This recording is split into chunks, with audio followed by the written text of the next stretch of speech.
Welcome to the first day of the World Business Dialogue. We're sitting here with Stefan Wilhelm, CEO of Detecon America and board member of Detecon Group. First, could you give us some short information about Detecon? What are you doing? What is the core business? Okay. Our core business is actually consulting, and we do consulting at the intersection of management and technology. So we are pretty heavy engineers in that sense, and we always focused on new technologies, always on ICT technologies. We are 40 years old, and since we actually born in 1977, actually we focused on technology companies. First of all, of course, telecommunication companies, but then actually we advance into other industries, and what we do is digital transformation. We help companies to deal with technology progress in that sense, and that's the heart of what we do. We have around like 1,200 employees around the globe. We have offices in Europe, in Asia, in Middle East, US of course, and also in Africa. So we have references in more than 180 countries on a global scale. So if we talk about this digital transformation, for a lot of leaders it's kind of problem in the head. So giving up control or make things more transparent. So what are the biggest challenges that you can see? I think talking about digital, the problem is that the progress of technology is so fast that it's really tough for established companies to deal with that kind of evolving world, because there's so many players, there's so many new startups, a lot of capital around, so and everything is connected. So people use actually the cloud to develop new platforms which challenge actually every business model, and because of that connectedness, it's so hard actually to develop strategies for that world. It's a world of heavy uncertainty, and to deal with uncertainty you have to make your company ready to go with that. So there's no certain next year anymore. You have to really look at what works in other industries. You have to look at latest trends in technology. You have to look at the right way of dealing with that in terms of the work environment you create, the work of in the way you create space for your own employees actually to deal with the outside world, to get in new ideas, to partner with companies outside your own like small system, right? To go out into the ecosystem, and that's a challenge. You have to open up as a company. You have to deal with uncertainty, and you have to kind of be ready to take risks more and disrupt yourself. Also in core business, for example, look at Apple. I mean, this is the biggest example I have at hand.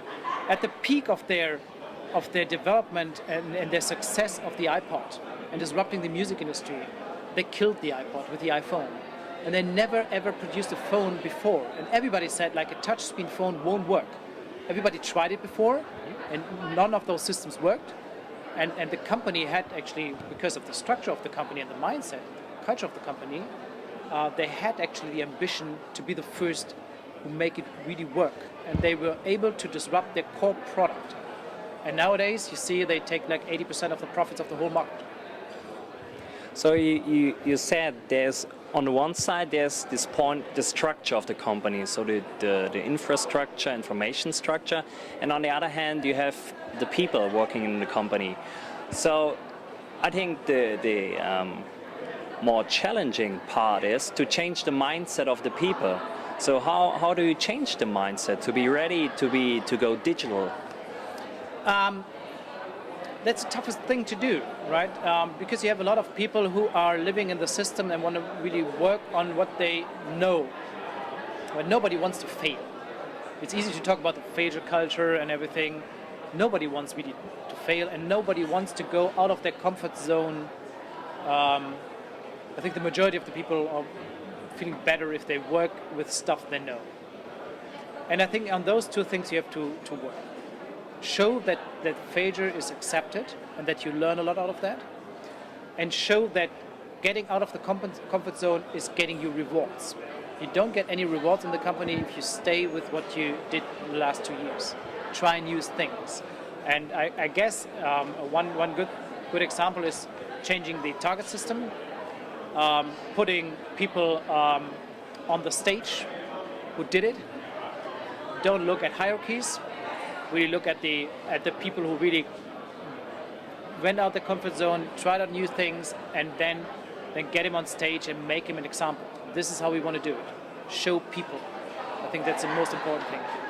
So if you think about that, you have old companies with old managers, with old mindset, and then you have the young generation, Generation Y, who grew up with smartphone, with Twitter, with all the social media stuff and all the technologies. Isn't it an unfair advantage that companies should use kind of use quota for decision groups or something like that? No, actually, what I would do is bring in new people, mix them up in new teams, get away from a strong hierarchical system with the boxes and everything, and implement like tools where this is supported. So I think what I experienced actually in my times in Deutsche Telekom is it is successful if you mix old ways of working with very new ways of working, and both sides will benefit greatly from that. Don't separate that. Put them together in one team and confront them with the different mindsets also of doing things, because the younger generation also is learning a lot about what management should be, how do you get things done, what processes are for, and how do you get to a certain level of quality. So there's a value in knowing that. And also there's a value in knowing how new technologies work, how you can work with new kinds of discovering next products with design thinking, with agile methods, with Scrum, project management, all these things. And I would suggest that the younger generation brings in and has a task actually to bring in all these new ideas into an established company and mix it up. So you mentioned that flattening the hierarchies, that is really important. But if you think about there are people, they worked for 20, 30 years in a company and had to climb up the ladder. So how do you sell them? Okay, that's nice, but now we have to cut this. It's tough, man. I mean, it's tough, and I guess that a lot of structures and also a couple of old world companies who are not willing to change and do not really see that disruption coming, they will fail. And it happened in the past. I mean, look at the rate or the years on which great companies stay in the Standard & Poor's or in the DAX. That time frame is getting shorter and shorter, right? So of course companies will fail who do not jump on that kind of new thinking. And of course it's tough for some managers who were climbing up the ladder. But there's no workaround for that. You cannot have a safe zoo, whatever, for the old world. That won't work. So there's a change in leadership you can see. So what is the most important thing for new leaders to establish in companies to work as a good leader? So first of all, it's important to choose the right people who follow you.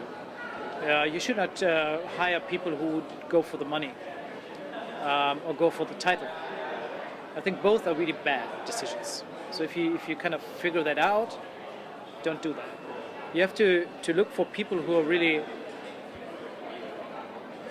seeing that as a challenge, as a personal growth story, who really want to embark on that kind of new journey for themselves to grow, to follow a mission, to develop something new which has impact to the world, whatever that might be. That could be a service kind of thing, that could be a product.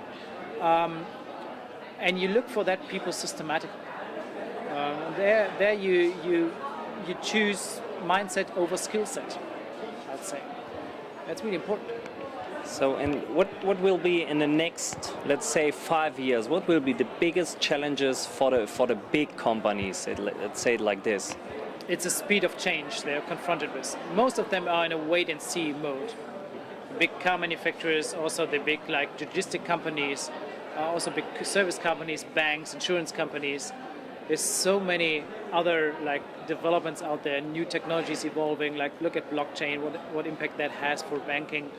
Look at the small startups who really revolutionized the way we work together with banks. Look at the Ubers and the Lyfts disrupting actually the automotive industry. I think it's a lot of wait and see, and the challenge is to get up to speed, to really recognize the change to invest into new like technologies yourself and get the organization ready for uncertainty and for bigger disruptions, right? Create a circle of trust around you, create a mission, have a kind of a compelling story, and try to be a disruptor yourself. It's hard because you have to deliver on your figures. The shareholder will ask you, what did you do last quarter?